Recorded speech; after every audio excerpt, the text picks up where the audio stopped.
mandapo Fahende kuinge na zawaku felicitation Simba mimalo na inura mandalo Propule muna kaja banoza rek solution Vitava numeno Simba misi tabine Miara camino Simba mila valine Maswadu tividina Mipusa kaisanando Sahaza nulu diabe Livu chayena na mandava tauna Mai po Anumena sike Alo zalai Yara kaminaye Alo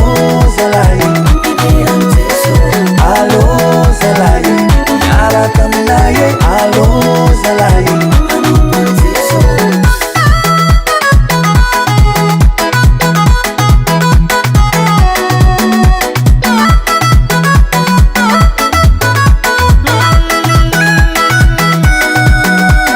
Wazalabe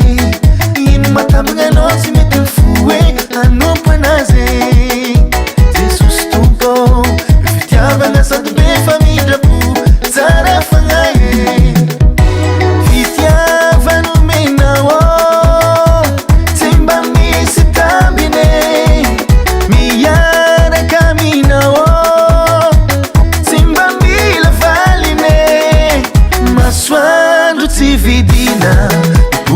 Sanando sa asa uludiabe Liv jayanga na mandava tona Mai pon menetige Alo zanabe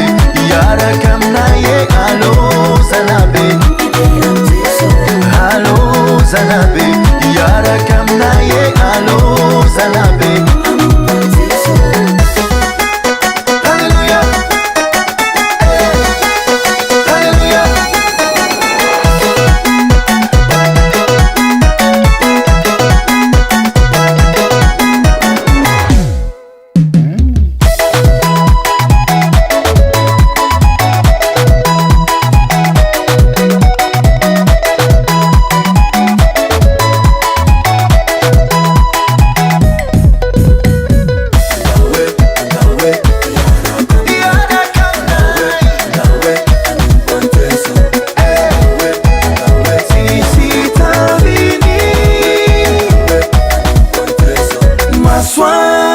Vidina